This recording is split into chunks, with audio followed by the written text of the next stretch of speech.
walk on it. You gotta grease. Everything's got like a fence around it and stuff. All right, And we then, we are live. Okay, so welcome to our number chai soup and study, which also marks the last soup and study at this house. So it'll be a different scenery, please God. Next week I have niece's wedding, and the week after, please God, the plan is to be at the new house. So this is the last soup and study right here. I want to thank Steve, first of all, for sponsoring tonight's class in honor of Eric's 39th birthday, which happened already 9 days ago, but we're celebrating it 4 days early from his secular birthday as well. So happy birthday, Eric. What's his Hebrew name? Eliyahu Laban. Eliyahu Laban, Ben, his mom's name? Ben Hanakitra. Eliyahu Laban Ben Chanakitra. Should have a year of much success, mazel, gesund, parnasa, and a shidduch very soon. There's a name I haven't said in a while. What? Eliyahu Laban? No. Chanakitra. Yeah, keep that name out of your mouth. All right, unless you're davening for your kids. Okay. Very good. Okay. So this week's Parsha is Parsha Shoftim. Did I get that right? I think so. Yes, Parsha Shoftim. Of course, we're talking about kings, wars, lots of fun stuff. It's interesting. Those who were at the JLI class, we talked about, you know, the contrast of American law and Jewish law. American kings, well, sorry, Jewish kings, and maybe that was a Freudian slip, and American legal system and whatnot. This week's Parsha talks about the whole Jewish monarchical system. And of course, along with that is wars. We're going to talk about King David and his wars and how that, you know, has to do with this week's Parsha. But let's start with source one, which is the pasuk that we are basing today's class on, talking about going out to war. So this segment is titled, "Who is greater, the soldier or the Torah scholar?" So this is, for context, I have the book here. This is from a couple of talks from two Shabbosim in the summer of 1967. What do you think the Rebbe was talking about in 1967? Israel. Arab War. Exactly. 6-Day War. And the aftermath of the 6-Day War, and the good, the bad, and the ugly. So let's get into it. Source one. When you go out to war against your enemies and you see horses and chariots, don't lose your horses. No. A nation more numerous than you shall not be afraid of them, for the God who brought you up out of the land of Egypt is with you. Okay? So rule number one when going to war is don't be afraid. Scared people do not belong on the battlefield. Right? I hate to tell you this, but everybody's scared on the battlefield. It's just normal. The question is it contained or is it exhibited? Contained. Now you have sailors jumping off and dressed as Abraham Lincoln. Oh, yeah. Okay, that's a problem, obviously. So, of course, this is something that's very, very relevant, and we're going to discuss something that the Rebbe talked about a month after the 6-Day War, in which he reflected on the miracles that happened by God or the Jewish people during that time. Who's up first? I'll Go. go. The Rebbe. In recent months, a remarkable event has taken place. The divine revelation that transcends the ordinary order of creation and cannot be explained through the normal workings of nature. The proof is that to this very day, quote, all the peoples of the earth, unquote, remain astonished, unable to understand how such an extraordinary event could have happened. Now, Torah scholars also have a share in all of this, as evident from the teaching of the Talmud. Okay. Source two. So what's the source in the Talmud? You could keep going to source two if you'd like. Rabbi Abba Bar Kahana said If not for King David's Torah study, Joab would have not succeeded in battle. And if not for Joab's battle, David would not have been able to study Torah, as the verse says. So Joab was his general. Yoav, Yoav. Oh, Joab. Yoav. There we go. with a V. Joab. Yeah. Oh, okay. Okay. You've never heard it in English. Yeah, me neither. Pearson Rishain. It's the first time I'm hearing this. Isn't the one, Joab. Somebody sent the guys. Am I The up? wife sent. Almost. What? Who was it who sent the guy's husband out to war because he wanted? That was King David. Yes. Okay, there we go. David reigned over all Israel, and David administered justice and charity for all his people, and Joab, the son of Seruya. Zeruiah, administered the army. How is David able to administer justice and charity for all his people? Because Joab waged war. And how is Joab able to wage war? Because David was administering justice and charity. Okay, so basically there was a partnership between Yoav and King David. King David was judging people. He was ruling over all of Israel.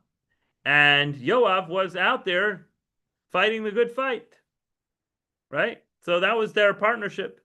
If not for, but it's interesting. It's not just, oh, Yoav's doing the dirty work and David's sitting back and enjoying life. No, David is also doing an important part, which is Oiseh Mishpat Tzedakah, administering justice and charity, right?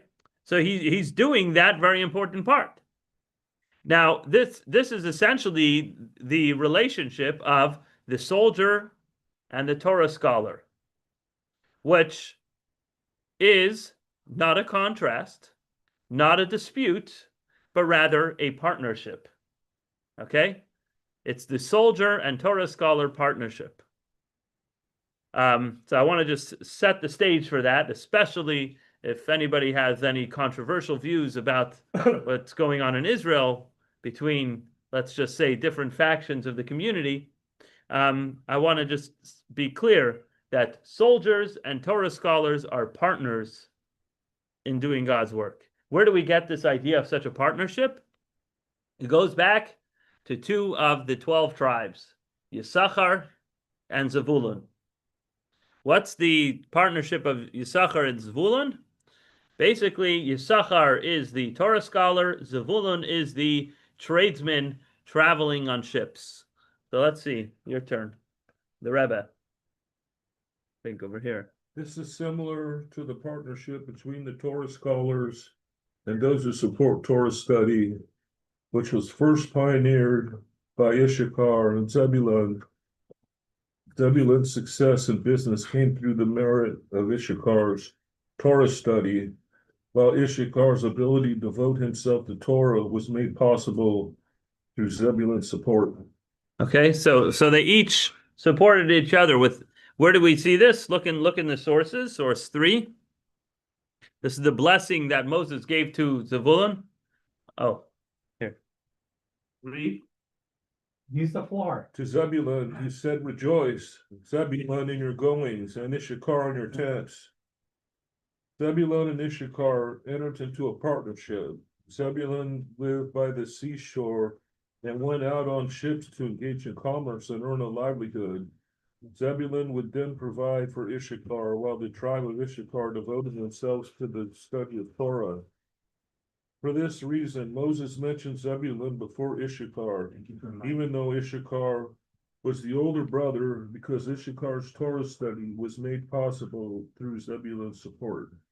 Okay, so this was a partnership. You know, at the end of the day, not everybody is able to do everything. Some people are gifted in doing certain things. Other people are gifted in doing other things. And so the area in life where you are gifted is one that you're meant to utilize that gift. And the area in life where somebody else is gifted, they should utilize that gift. So Yisachar was gifted in being a studious, hard learner, and therefore he spent his time studying Torah. The problem is studying Torah doesn't pay the bills. As holy as it is, it just doesn't pay the bills. Comes Zevulun and says, I'm really good at this business thing. But if I want to really be successful in business, to not just make ends meet, but to actually be prosperous, I really need to throw myself into this, most of the time.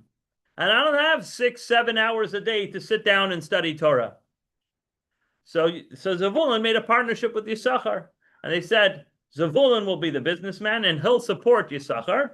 Yisachar will study Torah, and the merit of Yisachar's Torah study will transfer to Zevulun because he's the one paying for and enabling Yisachar to sit all day and study Torah.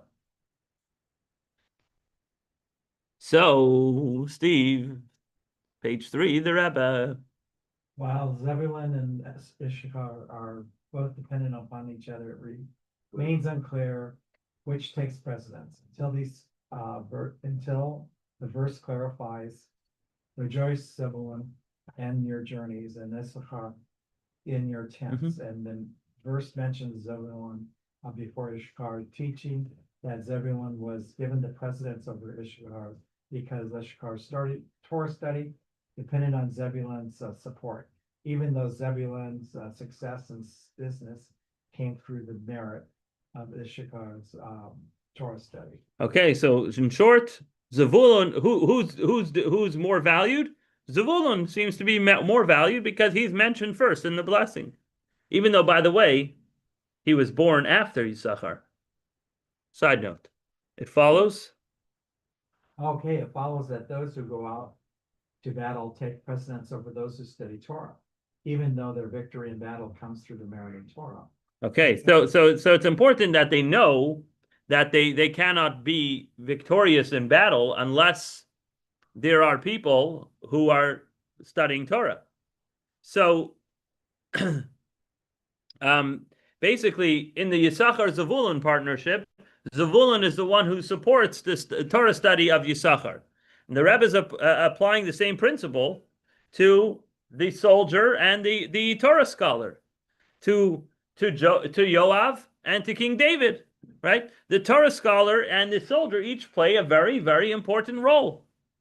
But in the final analysis, the soldier takes precedence because the soldier's sacrifice is what enables the Torah scholar to sit and study Torah.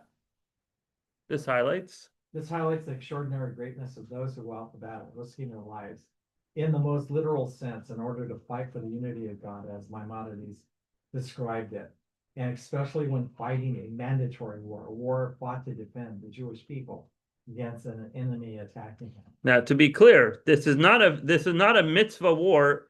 It says a mandatory war, but it's called the Milchemes Mitzvah, a mitzvah war. Why is it a mitzvah war? Why? The Rebbe is obviously referring to the 6-day war. Why was the 6-day war a mitzvah war? Not just a war. Okay. I'm asking. Oh, Think. Use your marbles. Why is the 6-day war a mitzvah war? By what definition is it a mitzvah war? because you had the Haredi who were doing the Torah study and stuff like that, and then the soldiers went out. They can. No, so yes, there was that partnership. I understand that, but why does it have the name mitzvah war, meaning mandatory mitzvah war? Because they're protecting Judaism, because Judaism could die if it's overrun by whatever foe you have, especially like the. Or specifically Jews, Right, yeah, Jewish lives. right. Not. It wasn't a war protecting Judaism. This wasn't like the Greeks who were saying bow down to idols. This is protecting Jews. Which, by the way, the same law would apply if Jews lived in Uganda in such high concentration, right? They almost moved to. I know, that's why I gave that example. So it's not even a holy war or a mitzvah war because it's happening in Israel. It's a mitzvah war because of the Jewish lives that are at stake. That alone, and of course, the fact that we're protecting the land of Israel is a cherry on top. But first and foremost, we're protecting lives, Jewish lives. Keep going. The wars. The wars fought by the Jewish people fell into two categories. The Milchemet. Milchemet. For you, it's Milchemet. You're right, it is. Yeah. Okay. I saw this. Okay, I didn't say so. Milchemet. Okay, the Milchemet mitzvah, the mandatory war to fight against enemies, and the Milchemet Reshut. Reshut. And that one I didn't. A permitted war to expand territory or the like. That's plural, so that one's easier. And it's the Yeveshut. No. Yeveshut. Reshut. Is there reserved? Oh, Ezrat Yisrael. That's Ezrat saving Jews. Yisrael. Miyad Sar Tzva Aleim. That's not a little translation.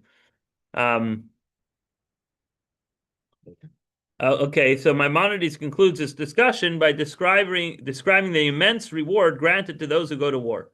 Quote, whoever fights with all his heart and whose sole intention is to sanctify God's name is assured that he will suffer no harm, no evil will befall him. He will establish a lasting house in Israel. He and his descendants will merit an eternal legacy, and he will merit the life of the world to come. As it is said, the Lord will certainly establish a faithful house for my master, because my master fights the battles of the Lord.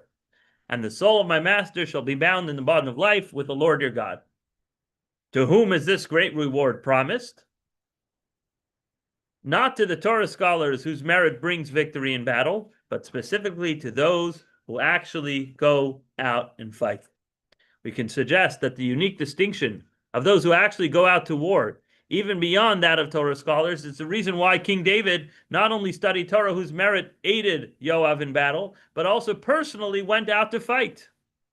Now, granted, David didn't go out to fight all the time, but he took a part in the battle. Why? It was only later when David's men made him swear, saying, you shall no longer go out with us to battle, so that you do not extinguish the lamp of Israel, that he stopped doing so. So, this is an important insight the Rebbe is adding, that even though King David had the primary role of studying Torah, he was actually the head of the Sanhedrin.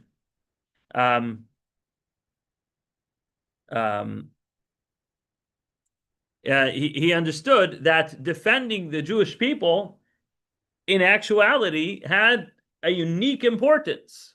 And that's why he would occasionally go out to battle himself. But his men were like, listen, you're the king. We don't want you being put in danger. You know, it's kind of like, again, I'm not comparing the character, but just the role. Our president has gone out in public places, even to the contrary to the advice of the Secret Service, where the Secret Service are like, we can't protect you. And he's like, but I have to get out there. Okay, now, regardless of what you think of him, that idea of saying, I want to be out there, and then his men are saying, we can't protect you. Similarly here, King David's men are saying, look, you're doing great in battle, but you're the king. We lose one of our men, but we lose you, we lose the king. So we can't have you, you're the lamp of Israel. We can't have you go out there and risk your life in battle. So even though he wanted to, and he did go out to battle, he was eventually stopped from doing that. Trump's the one that made Jerusalem the capital of Israel. He is, but it's not a class about him. I was just using one example of that concept of people saying that we want to protect someone who we value, right? So they wanted to protect King David. Now, again, it's important to emphasize the Rebbe's broader view that victory in war requires both Torah scholars and soldiers, just like in the partnership between King David and Yoav. But over here, the Rebbe is taking time to give special mention to those who go out there and risk their lives in defense of the Jewish people. So, now, this was something that was very relevant in 1967 in the Jewish world. There was a lot of discussion about, should you go to war, this and that.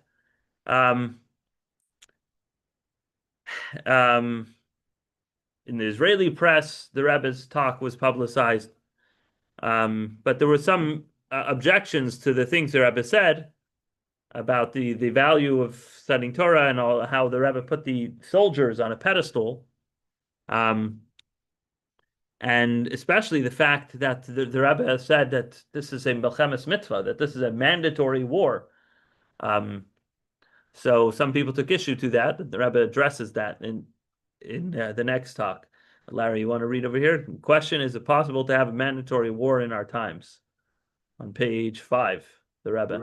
Some ask, how is it possible to speak of a mandatory war today? They point out that according to Jewish law, a mandatory war requires a Jewish king to lead it. The appointment of a king requires the authorization of the Great Sanhedrin of 71 judges and the instruction of a prophet. None of this exists today. Right. So on a technical level, there's a pasuk in this week's parsha about the mitzvah to appoint a king. There's 2 other psukim where it talks about you have to wage war against Amalek, and there's a mitzvah to build a holy temple. And then he talks about he turns to psukim in the Navi that speaks to this particular sequence. First, you have to have a king, then wage war against Amalek, and only afterwards can you build a holy temple. Look in source 4, if you want to read that, Larry. Like still alive. We don't know who they are, so no. They disappeared on us. Yeah, Larry, you want to read source 4? Sure. The Jewish people were commanded to fulfill 3 mitzvot upon entering the land of Israel. Number 1, to appoint a king, as it says, you shall surely appoint over yourself a king in Deuteronomy 17:15. Number 2, to wipe out the descendants of Amalek, as it says, you shall erase the memories of Amalek, in Deuteronomy 25:15. Number 3, to build God's chosen house, as it says, seek out his presence and come then, in Deuteronomy 12:5. The appointment of a king should precede the war against Amalek. This is evident from Samuel's charge to King Saul. The Lord sent me to anoint you as king. Now go and strike Amalek. Samuel 15:1-3. Which he failed to do. Exactly. He failed because Well, because he was trying to do extra, and he didn't instead listen to God's instructions precisely. Yep. Well, he got demoted, to put it mildly. okay, so the descendants of Amalek were to be wiped out before the holy temple was built. As it says, when the king dwelt in his palace, and the Lord had given him rest from all his enemies around him, the king said to Nathan the prophet, see now, I dwell in the house of cedar, but the ark of God dwells within curtains. In 2 Samuel 7. Okay, so basically what we have over here is we're bringing sources to say that there's a certain sequence: king, erasure of Amalek, building the Beis Hamikdash. So there's certain things that have to happen before other things, and basically this whole idea of going to war without a king, some claim in general, cannot happen. You cannot call a war of self-defense in modern times without an official king. You cannot call that a mitzvah war. That's the claim based on all these sources that we just brought. Now the Rebbe is going to respond to that or discuss that. Page 6. You have that, the Rebbe? Yeah. They had another argument, albeit an unusual one. As it is not based on deep analysis, the argument is that if the laws of a mandatory war still apply today, then the code of Jewish law should have included them. As we know, Maimonides records many laws that apply only when the temple stands, whereas the code of Jewish law generally limits itself to law relevant in the present era. Since the code of Jewish law does not discuss the laws of a mandatory war, they conclude that such a war cannot exist today. So this is an interesting theory, and it's important to understand a little background. So in 1984, the Rebbe came out with a campaign to study Maimonides. Why Maimonides? There's so many great rabbis that have existed since Moses till today. Why Maimonides? Why should we spend time studying his book over anybody else? Why did the Rebbe campaign that we should all study Maimonides' book?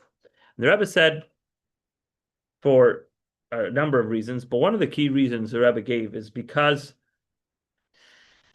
Maimonides is the only commentary that goes through each of the 613 commandments in detail, whether they're technically relevant today or not.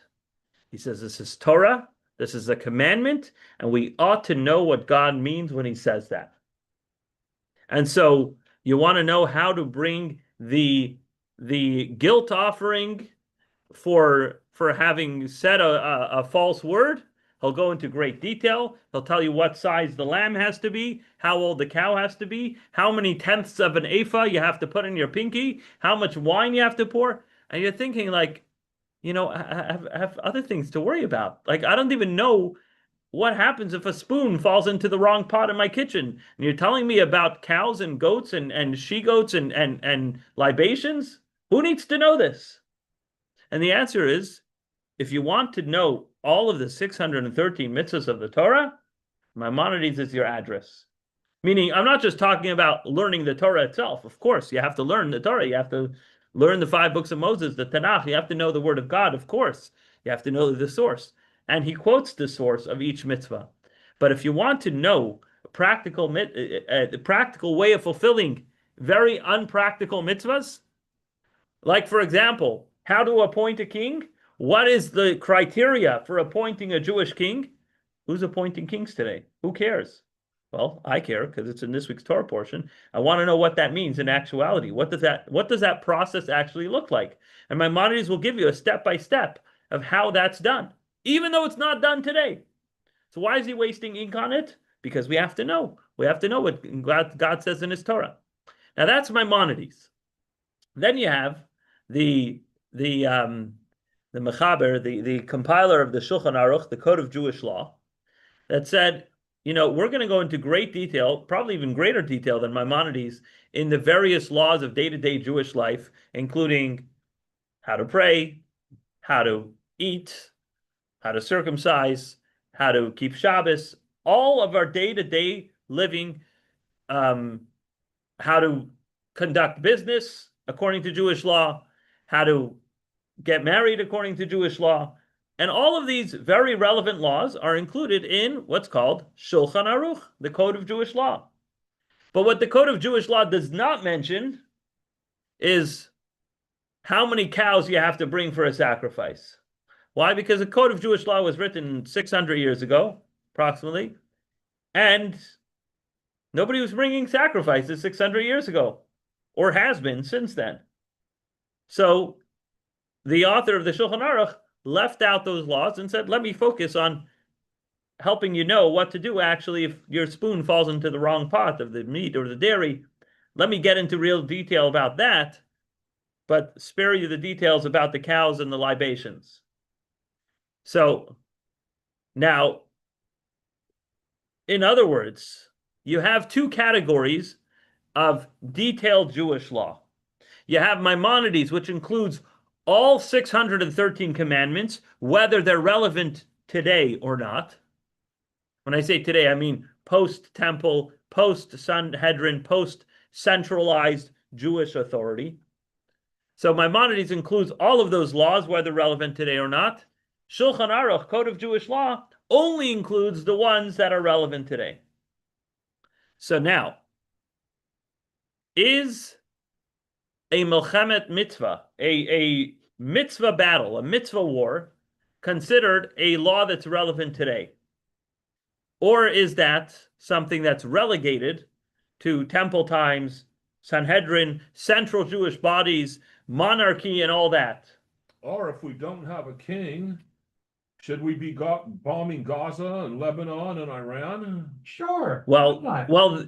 so that's not a question. No, that's I'm not with a you, question. Steve. I say yes. No, that's not a question. Nobody is doubting the need for self-defense. But that's the act of self-defense is always required. Nobody's doubting that. And that's, of course, found in Shulchan Aruch and, of course, Maimonides as well. Is that still The considered question is it called a mitzvah war? Can you say, I just did a mitzvah?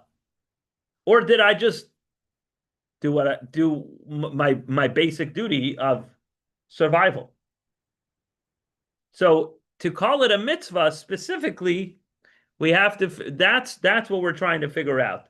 Can there be a battle of a mitzvah in today's day and age, or is it just simple self-defense? So yes, of course, if somebody's pointing a gun at you, you have to shoot him. If somebody is pointing missiles at your communities, you have to strike those missiles and anything that gets in the way, right? That's called self-defense. We're not even discussing that. That's off the table. That's an absolute necessity. Well, The discussion is whether it's considered a mitzvah war. Is it a mitzvah war, or is it plainly an act of self-defense? So here's why we're discussing whether it's brought in Maimonides or brought in the Code of Jewish Law. Remember, the Shulchan Aruch was 250 years after Maimonides. That's right. And the Code of Jewish Law specifically omitted anything that isn't relevant today. And the Shulchan Aruch omitted the laws of mitzvah wars, which, according to some, that's an implication that there is no such thing as a mitzvah war in today's day and age. Self-defense is not a mitzvah war. It's not a mitzvah war, it's a requirement. Yes, Otherwise, you can undead. exactly. Like the mitzvah to stay alive. Yeah, and also generally speaking, you cannot do any mitzvahs if you're not alive. So it's certainly a mitzvah enabler, that's for sure. Okay. Let's continue at the bottom of page 6. The answer is all the wars fought by the judges after Joshua are in the same category. Steve, you want to read from there? First of all, the definition of a mandatory war truly depends on the appointment of a king. Then we arrive at a very puzzling conclusion. First, king of Israel was Saul, according to Maimonides. However, Joshua also had the legal status of a king, and so did Moses. That's right. I remember talking about that. Yeah. If so, then every war fought after Joshua's death until Saul was crowned king, a period during which Israel was led not by kings, but by judges, would not have been excluded from the category of a mandatory war. That would include much of the conquest of the land of Israel, beginning with the verse. After the death of Joshua, Judah said to his brother Simeon, "Come up with me and let's fight against the Canaanites." Okay, so And there's still a pain in the butt. who, the Canaanites? Yes. Oh, who are they? Oh, it's okay. You can say it. You're safe. You're safe here. So Yoshua led the main national campaign to conquer the land of Canaan, whose purpose was to break the organized military power of the Canaanite nations. And in the Sefer of Yoshua, it describes two major military campaigns in which Yoshua fought off the armies of the Canaanites. There was a southern coalition, which is in chapter 10 of Yoshua, talks about 5 Amorite kings led by Adoni-Tzedek, king of Jerusalem, formed an alliance against the Gibeonites and Joshua. And Joshua defeated them in a single battle at the foot of Beth Horon. And then there was a northern coalition in the next chapter, chapter 11 of Joshua. He must have bankrupted them. Yavin Melech Chatzor, the king of Chatzor, was assembled a vast army. Says it uses the expression as numerous as the sand on the seashore, basically with many other kings. And Yoshua defeated them at the waters of Merom. And after these victories, God tells Joshua, listen here, you've grown old, you've come in your years, and there's still a lot of land to possess. I'm going to drive them out from the children of Israel. Just divide the land by lot to Israel as an inheritance, as I have commanded you. This is what God tells him in chapter 13. So, in other words, the organized military power of the Canaanites had been broken, and it was time to actually, make use of the spoils, right? Actually start living in the land divided by the tribes. But it's not like the war was completely done, but they had broken down the vast majority of their power. So there was still some conquest that would take place afterwards. And there were certain campaigns, smaller campaigns, that took place after Joshua's passing to take care of some other issues that arose later on. And the tribe of Yehuda turned to the tribe of Shimon, who was to the south of Yehuda, and basically said, let's join an alliance. And that's what we said here, that he said, come up with me to my lot and let's fight against the Canaanites, and I too will go with you into your lot, and together we're gonna, get rid of those pockets. Kick some butt. Exactly. So, and basically each tribe kind of fought to protect their own territories, but Yehuda and Shimon made this alliance. Now, here's the question. Did the wars that Joshua fought initially, the northern conquest, the southern conquest, would you call those mitzvah wars? Were those commanded by God? Yes, they were. Correct. Were the wars that were, I guess, finishing the job that Joshua didn't complete, were those considered mitzvah wars? Yes, they were.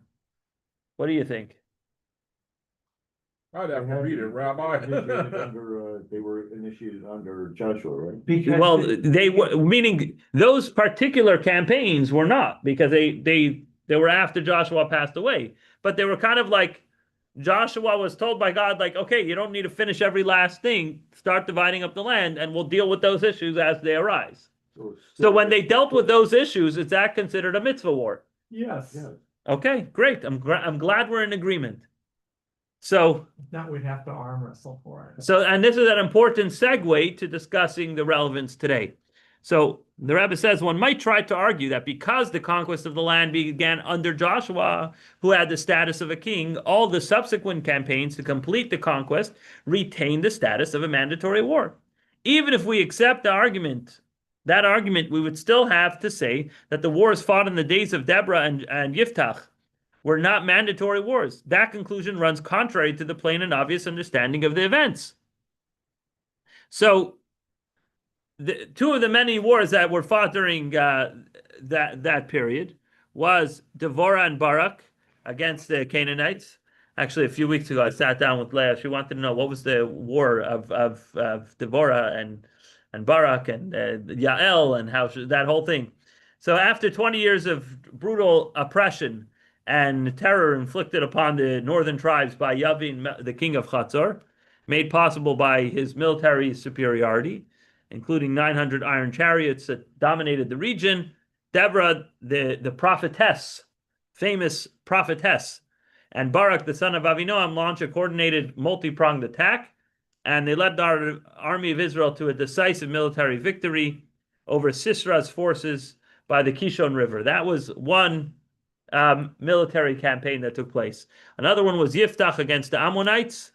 The Ammonites invaded the region of Gilad, saying that, we have historical rights to this territory, and made the Jews quite oppressed east of the Jordan River for 18 years.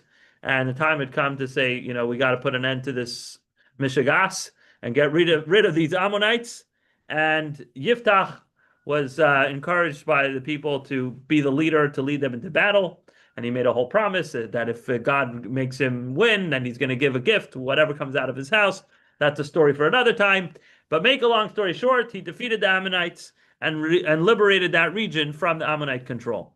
So the Rebbe says the same difficulty arises with the wars of the Hasmoneans, the Hashmonaim. Although they served as kings, they were not descendants of King David and had not been anointed by a prophet. They were kind of a little bit... Converts. Well, I don't know if they were converts.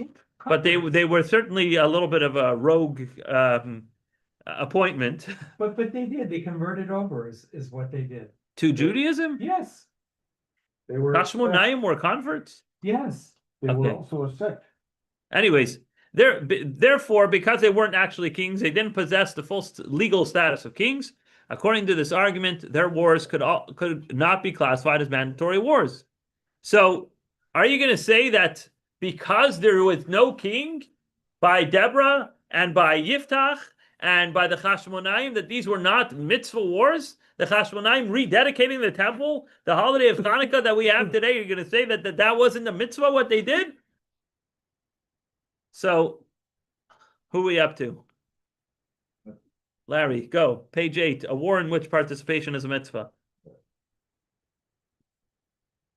Now to the primary point. When we speak of a milchemes mitzvah, a mandatory war, we are not referring to the technical classification with all of its specific requirements. Rather, we meant a war in which participation is itself a mitzvah, namely a war fought to defend the Jewish people. As Maimonides defines it, what is a mandatory war? It includes coming to the aid of Israel against an enemy that attacks them. That obligation clearly does not depend on the appointment of a king. Indeed, this law appears not only in Maimonides, but also in the Code of Jewish Law, in the laws of Shabbat. If non-Jews besiege Jewish towns, we confront them with weapons and violate Shabbat in order to defend them against them. It is a mitzvah for every Jew who is able to come to the aid of their brothers who are under siege and rescue them from their attackers, even on Shabbat. So there's a technical qualifications of a mitzvah war that's like got the whole system of a king and a this and that. And Torah like, these stories in Tanakh were not told to us for nothing. You can't say like, should Deborah and Yiftach have waged those wars? I don't know. It was up to them. If they were interested, sure. If not, doesn't matter. No, of course it was a mitzvah. Of course they were defending the Jewish people, and it was sanctioned by God, right? So today, when we have those same situations, it's a mitzvah. Look at source 5, Jim. Yes. When non-Jews besiege Jewish towns, we must confront them with weapons. A little louder. We can't hear you. When non-Jews besiege Jewish towns, we must confront them with weapons and violate Shabbat in order to defend against them. If the town is located near the border, then even if they come only for hay and straw, Shabbat may be violated on their account, lest they capture the town, and this will make it easier for them to conquer the rest of the land. Does that make sense? Do you agree? Sure, Rabbi. Okay. That was in Shulchan Aruch of the Alter Rebbe.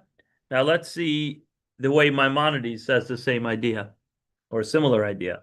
When non-Jews lay siege to Jewish cities, if their intent is to harass Jewish lives, or if they engage in battle with a city or lay siege to it without stating a specific intention, we must wage war against them, and the Shabbat laws should be violated for this. It is a mitzvah for every Jew who is able to come to the aid of their brothers who are under siege and rescue them from their attackers, even on Shabbat. It is forbidden to delay until Saturday night. After they have rescued their fellow Jews, they must return home. They may return home. After they have rescued their fellow Jews, they may return home with their weapon on Shabbat so that they won't hesitate to come again should such a situation arise in the future. So, are you allowed to carry a weapon on Shabbat? No. No. No, If it's required and there's an imminent threat, that's a different story. Or if you're actually going out to battle, of course, yes. The question is, but let me ask you a different question. Are you allowed to drive a car on Shabbat? no, No. Are you allowed to drive a car on Shabbat to save a life or to bring somebody to the hospital? yes, Are you allowed to drive that car back from the hospital? You hesitated there. Unless you. Yes. Yes, if you're bringing the person back, Nope. even If you're not bringing the person back, you know why? Because then next time you're gonna be like, oh my, you remember last time I had to Uber back? It was this. I had to walk 7 miles. I don't want to do this again. Right? So the answer is yes. You drive the person to the hospital, get them there safely. Of course, if you need to stay with them, you stay with them. But assuming, let's say you're an EMS volunteer, right? And you're delivering somebody to the hospital, and then the hospital takes over, and now you're going back to Shul, you drive your car back to Shul. Why? Because if not, you're going to wait 5 extra seconds that might be the difference between life and death to somebody else. So over here, the Rambam is saying that if you take your firearm or whatever weapon to battle, you bring it back with you as well. Because otherwise you might be reluctant to take it next time. Yes. So I have a question. So being that if you're in the military, you're gonna have some days where you're off. And so I assume that in the IDF, there are those who are, okay, you're relieved of duty on Shabbat, but not everybody. You still have to have people stand guard. That means armed and ready. Right. So Right? there is some degree of imminent threat at all times in Israel. And so if there's an imminent threat, then you can carry and be ready and prepared. But even then, there is some sort of, unfortunately, for better or for worse, October 7th happened on a Shabbos. Yeah. And the IDF does make, concessions and agreements with soldiers who want to leave for Shabbat. Obviously, they use their best calculations to make sure that they're not putting themselves at risk. Clearly, they miscalculated on that day, unfortunately, tragically. But those who need to carry on Shabbat can carry on Shabbat. But if you don't need to, then you can't. And that's a whole novelty over here. We're saying not only can you carry if you need to, you can even carry on the way back. That's how far it goes, because saving a life is that important. But what does that show us? That one mitzvah overrides another mitzvah. Are you allowed to do surgery on Shabbat? A cataract surgery, a hip replacement surgery on Shabbat? No. No. Can you do an open heart surgery for somebody who just had a heart attack? Yeah. Absolutely. Not only can you must. Right? So, why are you allowed to, or why do you have to do the open heart surgery on Shabbat? Because it's a mitzvah. The mitzvah, the positive commandment of saving a life, overrides the mitzvah of Shabbos. Are you allowed to do the surgery, or a very small surgery called a circumcision, on Shabbat? It depends. If it's on the 8th day, then it's a mitzvah to do it on that day. And so then it overrides Shabbat. But if it's not the 8th day, or if it's questionably the 8th day, like if a kid is born Friday night between sundown and full nightfall, you can't do the bris on Shabbos, because then it's not for certain that the mitzvah is to do it that day, and therefore we push it off to Sunday, right? So if there's a definite mitzvah, then you can do things that you normally can't do on Shabbat. But if it's a maybe mitzvah, you can't do that.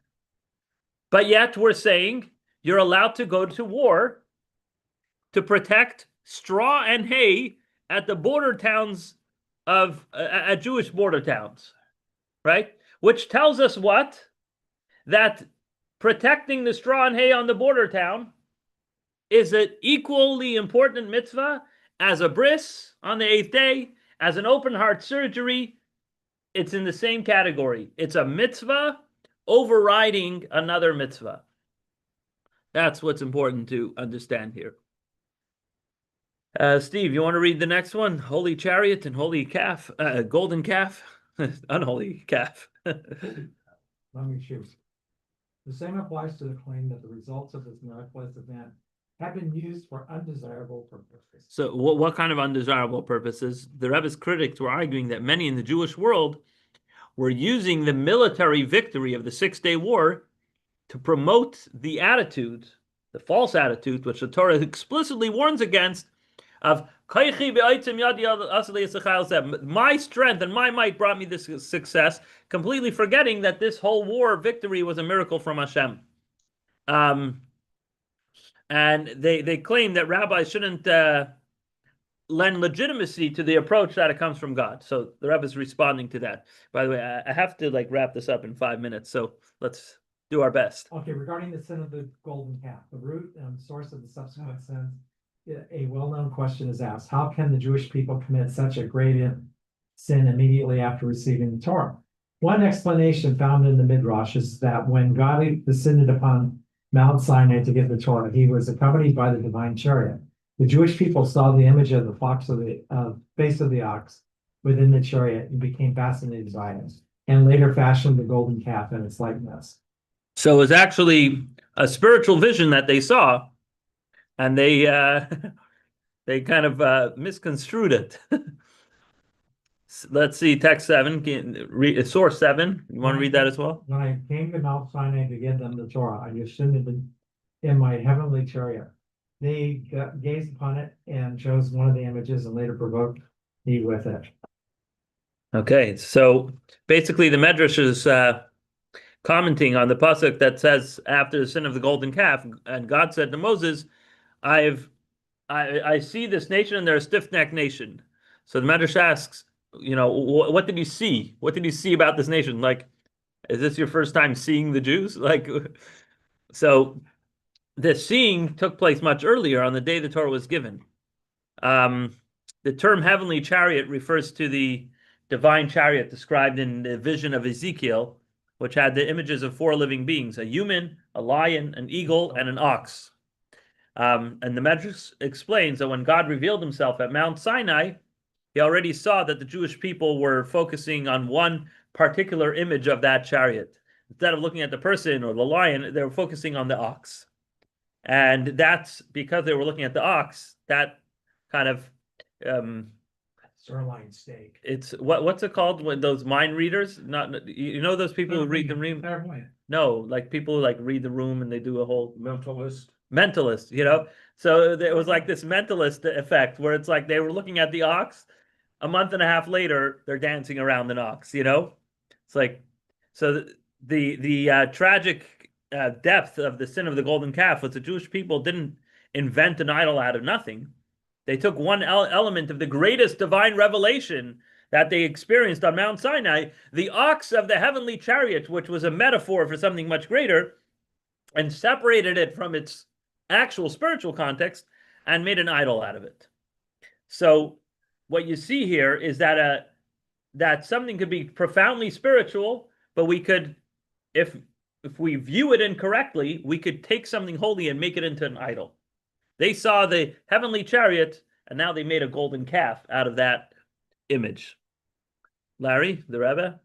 Thus the divine revelation on Mount Sinai ultimately led to the gravest of sins, the sin of the golden calf. Indeed, we are still suffering its consequences. As the verse states, on the day that I call them to account, I will call them to account, which the sages explain to mean that no punishment ever comes upon the Jewish people without including some measure of retribution for the sin of the golden calf. But would anyone suggest that because the revelation of Sinai was later misused, its immense significance should somehow be diminished? After all, through that revelation, accompanied by the divine chariot, the barrier separating the spiritual physical world was forever removed. The same principle applies here. Should God have withheld the revelation of the divine chariot simply because some foolish people, overcome by misguided thinking, later misused it? Similarly, God enables humanity to benefit physically from the sun and the moon. Should he deprive the world of those benefits merely because some people foolishly worship the sun and the moon? So basically, just because something could be misconstrued into something bad, does that mean that everybody else should lose out from the good parts of it? Should God have not given the Torah on Mount Sinai and made that grand revelation because some fools made a golden calf out of that idea? That's their problem. That shouldn't prevent the greater good, which is the revelation of Mount Sinai. And this is true with everything in life. You can do great things, and you're going to have one nudnik that's going to mess it up for himself. You're going to teach a Torah class. You're gonna say wonderful ideas, inspire people, and one anti-Semite is going to say, "You see, he said something about the goyim or whatever." It's like, okay, go complain to your grandmother. I don't know what to tell you. You're like, I can't sit here and say I'm not going to give it a, I'll tell you, I'm speaking from a personal decision-making standpoint. About a year or two ago, I was at some gathering with other Chabad rabbis, and one of the, or maybe it was on a WhatsApp group discussion, whatever it was, and one of the rabbis who teaches this class, this weekly Jewish Insights class, says, "Why is nobody publishing their classes on YouTube and Facebook and all these things? Like even if you get 2 views, 3 views, it doesn't matter. You don't have to become the next greatest YouTube sensation. But if you're teaching the class anyways, and you're teaching to your local community, why not put it out there on the internet? Why not have it out there? YouTube is boundless with billions and trillions of data that's all sorts of worthless content. Why can't there be another Torah class on there? It's not going to hurt YouTube to have your Torah class on there. Now, the truth of the matter is, as a human being, I'm self-conscious. What if I say something that might rub somebody the wrong way? Here in this room, I know you each personally, and maybe sometimes I might push your buttons, but I know where to stop, right? I know who I'm talking to. Put it on YouTube. I think we probably push more. It could be. It's fine. It's fine. I have a nuclear button. Watch out. But you put it out there on YouTube. Who knows? This might get censored on YouTube because I said something about a nuclear button. But I can't sit here worrying about that. Why? Because at the end of the day, what's the point of putting it on YouTube? So that some Jew might be scrolling through the movies that are available there, and somehow, or a war video, and he saw something about soldiers and Torah scholars, and he's like, "Oh, let me click on that." And maybe you, whoever it is, I don't know what year you might be watching this in, but maybe that's what drew you to this class, and maybe you learned something. So I'm going to worry that somebody else in the comment section who's living in their mother's basement at age 45 has a problem with something I said. So be it. At the end of the day, even God's revelation on Mount Sinai resulted in a golden calf. Are you going to blame that on God? Are you going to say we shouldn't have done Mount Sinai? Golden calves happen because people make golden calves. And you know who's what's that? Shouldn't have bit the apple. That's another discussion. But who's responsible for building the golden calf? The people who built the golden calf. And they were dead by the end of the day. Yeah. Don't you like that, huh? They're still being punished. Anyways, so here's what the Rebbe takes from all this. A practical lesson from the recent war is clear. It makes no difference whether it fits the technical legal definition of a mandatory mitzvah war, what caused it, or what consequences followed from it. The only proper way to evaluate the situation is through the perspective of the Torah. From that perspective, it's obvious that the Jewish people were in a situation that required coming to the aid of Israel against an enemy attacking them. And if I can add, even though the Rebbe spoke this in 1967, I'm pretty comfortable saying that retaliating and defending against Hamas and Hezbollah and Iran falls in the same category today. This did not involve merely one Jew or a small group, but a very large portion of the Jewish people living in the Holy Land, a land upon which the eyes of the Lord your God are always fixed from the beginning of the year until the end of the year. According to Maimonides, there must always be Jews living in the land of Israel. Moreover, that happened. What happened there affected the entire Jewish people throughout the world. It is equally clear that the salvation came about in a miraculous manner beyond the ordinary course of nature. Therefore, we should reflect upon these events and thank God for his great miracles. As Rashi writes at the beginning of this week's Torah portion, they serve to make the kindness of the Almighty known. Now comes the question, should we make a new holiday out of it? We celebrated Hanukkah when we won that war, right? we celebrate Pesach when we escape the Egyptians. Shouldn't we celebrate the 6-day war and maybe, I don't know, establish a new Jewish holiday? Oh boy. No, no, no. That's not allowed. Why not? God forbid to establish a new holiday with the recitation of Hallel and the like. It is forbidden to add new festivals. Once the Sanhedrin has been disbanded, we don't just make new Jewish holidays. We can celebrate personal occasions, even communal occasions, but we don't just create new holidays. The same is true of the 12th of Tammuz. The previous Rebbe, which by the way, we're in the 100th year from when the previous Rebbe was released from prison on the 12th of Tammuz. The previous Rebbe described it as the festival of the redemption of Israel, writing, "It was not only me whom God redeemed on the 12th of Tammuz, but all who cherish our holy Torah, all who observe its mitzvot, and even everyone who bears the name Israel. Even if you're just a Jew, and you have nothing to do with the Friedrich Rebbe, Chabad, anti-communism, or whatever, just being called a Jew, this is your celebration." Yet, no one ever suggested reciting Hallel on that day, even without a blessing. Rather, it is a personal festival, similar to the practice of various great Jewish leaders who established a special day of thanksgiving for themselves and their families after experiencing a miracle.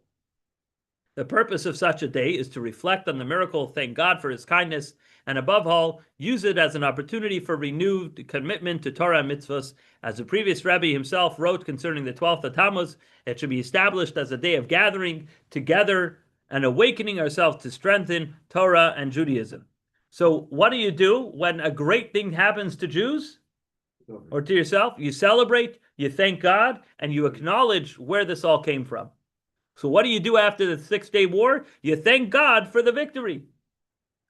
The same applies to these recent events, page 14. Besides thanking God for his kindness, they should inspire greater dedication to Torah and mitzvahs. For example, as discussed at the previous Farbrengen, divine providence arranged for these events to occur close to the festival of Shavuos, commemorating the giving of the Torah.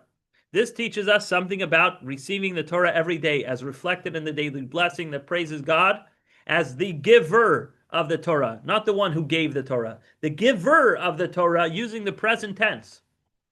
The first lesson is the principle of placing action before understanding. We will do and we will hear.